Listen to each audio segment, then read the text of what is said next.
Coach, Zach, you got an update on Joe Mixon? Foot feeling, and do you expect him to practice this week? Start over, Tyler. I'm sorry. How's Joe Mixon's foot feeling, and do you expect him to practice this week? We'll see as the week goes. There was I didn't really hear you. Did anybody hear that? That was on purpose. Yeah. We'll see as the week goes. He'll be day to day. Any update on any of the other injured bodies? You're going to be getting some guys back, do you think, this week, Coach?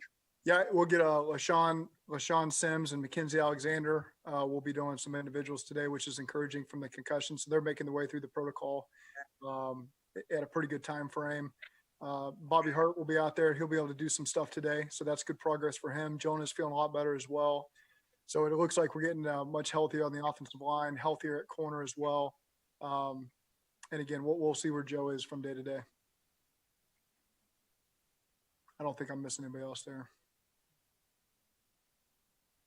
Zach, how do you gauge or judge, or however you want to say it, this offensive line? You've had a guy in Quentin Spain step up in back-to-back weeks. You're getting guys healthier in the trenches. Is it a good problem to have to decide between these guys now? It is, and it's not, they're not easy decisions you got to make, and so again, there's a lot of things to weigh that we weigh internally as we grade these guys and decide, what the chemistry looks like going forward. But good problem to have. Guys have gotten their opportunities. They made the most of it. It's a problem if it's the other way around. You're throwing guys in there and they're not playing well, and they make your decision a lot easier. So these guys that have all gotten opportunities are making the decision hard. And the guys who were injured, in the last 2 or 3 weeks were starting to play. Their potential was starting to work their way up. So good problem to have. It's just something we got to sort through as coaches. When you're going against defensive lines like you're going against, Pittsburgh had number 1 draft picks everywhere in their front. Washington's got number 1 draft picks everywhere in their front. So I guess you can't have enough good offensive linemen, can you? It feels like there must have been like a draft somewhere where there's like 80 first-round picks, because it seems like every week that's what everybody deals with. But they're a really good front. These you call them young players. There's a rookie. There's a second-year player on both edges for them. And again, they've got tons of potential, and they've done a great job. Their interior is really good as well. And then the 7 guys behind them, play to that strength because they got really good guys. And then they got Ryan Kerrigan coming off the bench, one of the better players in this league who's their 3rd defensive end. So again, they got a lot of talent there, and they've done a great job on defense. Coach, on the offensive line, if everybody's healthy, do you go back to your starters, or do you go back with the hot hand? Yeah, we'll keep working it through the week. Again, it's seeing how guys are coming off the injury before we have to make any decisions like that. When Joe Burrow was in high school, Urban Meyer called him and compared him to Alex Smith. Can you describe just how hard it is to make quarterback comparisons? Yeah, everyone is so uniquely different. There's probably traits that certain guys have that are easy to compare. Throwing motion, athleticism, the way they process. But it is difficult to just overall make a comparison, cut and dry one guy to the next. And I certainly think that's a compliment, because Alex Smith has just really won everywhere he's been. Utah, San Francisco, played in Super Bowls, or played in championship games at least, and went to Kansas City and really started them, when Andy Reid got there. Alex Smith was that first guy where he really got that whole offense started, and obviously Mahomes has come in there since then, and then he goes to Washington. Now he gets his opportunity. So that's certainly a favorable comparison for Joe. Did you watch the E60 special on his recovery, and what do you think of his comeback? You know what? People have told me I absolutely have to watch it. I think it came out during the season, if I'm not mistaken, and so I just have not done it. But we've had other coaches on the staff say it's an absolute must-watch, but I just haven't gotten to it yet. Yeah, first off, ESPN Plus, great bargain. I can tell you more if you're interested. We can talk about it later. Secondly, how important is it to get Washington drafted a young edge rusher early in this round? How important is that when you're building a foundation of your team to have a guy like Chase Young who can get after the passer and is young and explosive?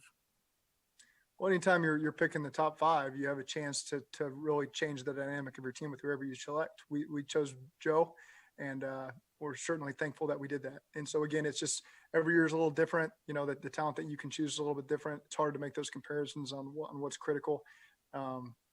we had the opportunity to pick number one. We took Joe Burrow, and we're very thankful that we did that. Yeah, well, I'm not even asking Joe over Chase. I'm just asking in general, like down the line, how important is it to kind of add a younger edge rusher? Is that vital for when you're building a team like y'all are? I think it's always key. It starts up front on offense and defense. It's critical to have a really solid offensive line that sets the tone with their style of play. And then you flip over to the defense side of the ball, it's the same thing. It's oftentimes when we face really, really good defensive lines, which we seem like we faced one about every week. Oftentimes it's hard to see beyond them, with the 7 guys behind them, because you're just sorting out how to protect these guys and make sure you can get the play off the ground. And so, again, Washington's another one of those teams that's got a lot of really good players up front. Did you meet with Chase before the draft or talk with him? And what were those conversations like, your impression of him? Yes, we did. Very, very impressed. Very impressive kid. I wouldn't call him a kid. I'd call him a man. He's a very impressive man.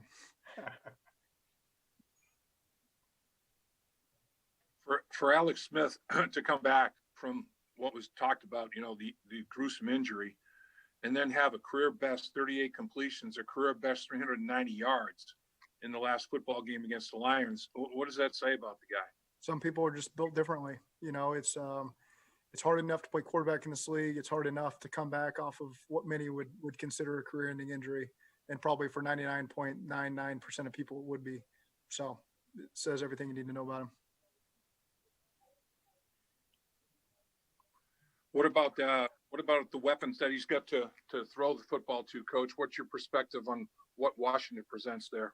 I got some good players. Terry McLaurin, second-year player, has done a tremendous job right out the gate. Felt his presence just in the preseason last year when we played against those guys. And so he's been a great pickup for them in the draft. And, Antonio Gibson has gotten a lot of time for them. We had him at the Senior Bowl. We really liked him coming out of Memphis. I coached Logan Thomas at quarterback a couple years ago. He's playing tight end for him now. So they got some guys, at the skill positions that can make that thing go. And I think Scott Turner does a really nice job with that offense. What do you think about a quarterback that converts to tight end? You've seen quarterbacks convert to receiver, but quarterback, big kid, obviously, coming out of Virginia Tech, 6'5", 250, whatever, converting to tight end, to have a former quarterback and understanding, coverages and leverage and all that sort of thing. How big an aid is that, do you think? Yeah, certainly in the pass game, I'm sure it helps him, and I can't speak for him, but certainly I've seen him progress over the years, playing for a couple different teams as tight end. His physicalness as a blocker has really, really improved to the point now where he's getting a lot of snaps for him. And so, again, I always liked Logan. He's done a really nice job for him. Carl Lawson doesn't have a ton of sacks, but he's kind of quietly climbed to number 2 in the NFL in quarterback hits. What do you think of his play? Yeah, you're getting consistent play from him, and over these last 2 or 3 weeks in particular, I think he's really been a well-rounded player, helping us in the run game and the pass game. And, so again, we need him. We need those guys to show up, and we need some of those hits to turn into sacks, obviously, but that's the whole unit in its entirety. The coverage has got to hold up to give him a little bit more time. And so again, he's approached things the right way. What are you seeing from William Jackson, and what's the key for him improving from Sunday's game? Yeah, I think our corners, you got to be more consistent across the board. And again, it's not always easy. You got to hold up sometimes for longer than you want to, but that's life in the NFL. When you're a starting corner, it's one of the harder jobs you're going to face in this league. And again, you got to have a short memory, because you're going to give up plays. They all do. You got to be able to re-trigger your focus back on the next play and go make the next play. And again, he's had some really, really solid games for us this year, and we're counting on him to be a consistent player. How many times have you been on coaching staff scheming against Jack Del Rio's defense? Say that one more time. How many times have you been on a coaching staff that has schemed against Jack Del Rio's defensive concepts? Twice, I believe. Oakland and Denver. What is it about Jack Del Rio's defensive philosophy, Coach? Sound. They those guys understand what their jobs are. They get after the passer. The guys in the back end, I think, do a great job communicating. And again, they don't beat themselves, that's for sure. What is the argument against traveling a corner if you feel like you have a good matchup in one particular week defensively? Say that one more time. What is an argument maybe against traveling a corner with a certain matchup? Obviously you see it sometimes. You like this guy on that guy. Why wouldn't you do something like that? Well, they get comfortable on one side, first of all. So you're not always playing man coverage. It's not as simple as travel across and play man the entire game. You're playing zone coverages. And similar to some other positions on the field, you see defensive ends oftentimes don't switch spots. They get comfortable with one hand in the ground and coming off one edge. And it's similar sometimes for a corner as well. And you don't see a ton of corners in this league that really travel over the course of a game. And Will has done that a couple times for us. You know, he did it in the Philly game. So certainly it's a week to week game plan thing on when we want to do it, when we don't. Sometimes it depends on the other coverages that we're going to play in the game and the receiver that you're going to be facing. Have you found that something that Will particularly relishes in the way he likes to play? I think Will's done a good job, just whatever the plan is, buying into it and doing his best to make it all work. What do you think of Joe Burrow's attempt to grow a beard? I haven't really followed that storyline very closely, so I didn't know that was one that existed, to be honest with you. Hey, Zach, obviously the main measuring stick is wins and losses, but over the end of the season, the last 7 weeks, is there any certain area that you're looking at for improvement and ways to measure a successful second half of the season? Wins and losses, to be truthful with you. You know, it's all we want to do. And again, the guys are buying in, doing what we ask them to do. We'd made really good progress. Sunday was not our best in any area. You know, there's not one guy that can really stand up and say, you know, I played at my best, I performed at my best, I coached at my best. No one can say that. And so again, we got to learn from some of the mistakes in that game. We got to put them behind us because we've done a lot of good things in the weeks leading up to that. And we got to continue to build off that momentum and get after Washington. But we don't really focus on the last 6 weeks beyond this one. It's we're all in on Washington, and we need to play well this Sunday. Guys, 2 more minutes with Coach. Coach Joe said that he was lazy with his eyes and his footwork on Sunday against the Steelers. Did you see that when you watched the film?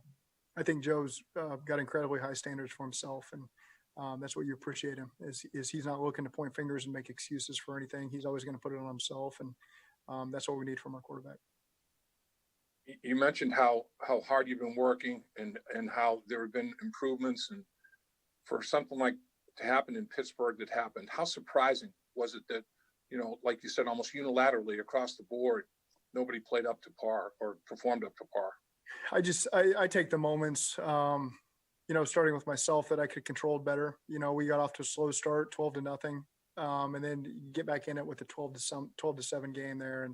And from there, I think that's where, you know, I could have done some things better on my end. And you know, you need some players to step up and make some key plays there to get us a lead and then gain some momentum. And we just didn't do it all the way around, you know, and it was, you don't want to say it was one of those days because we expect better from ourselves. But again, we got to learn from some of the issues that we had in that game and learn from them, grow from them, and move on. How hard was it not to have the coaches, all your coaches, all hands on deck with respect to adjustments when you guys were going through what you're going through during the course of that football game? There's probably going to be more of that as the season goes, you know? And so again, that's just another thing is, you have to learn from it and figure out, okay, how can we make this the best if this does happen again? We never know what position is going to crop up. It could be me, it could be a coordinator, it could be somebody else. And so again, those are just things that we got to continue to walk through and make sure that the second time around we're better at handling it all. Last question. Did you have all the replacement, you know, all the guys in mind that moved in for other guys when they were down with COVID? Did you already have that all mapped out in your head, Coach? That's something we've thought through since training camp, really, to be quite honest with you. And just the way it knocked guys out, it was, I don't want to say seamless, but we had some natural guys at those positions ready to move up. Jay, it looked like you had a question there. You want to get that in real quick? Yeah, thanks. I mean, I could find out in a little bit here. I was just going to ask, is Bob back today? I guess today would be the 5th day. No, he is not. No, okay.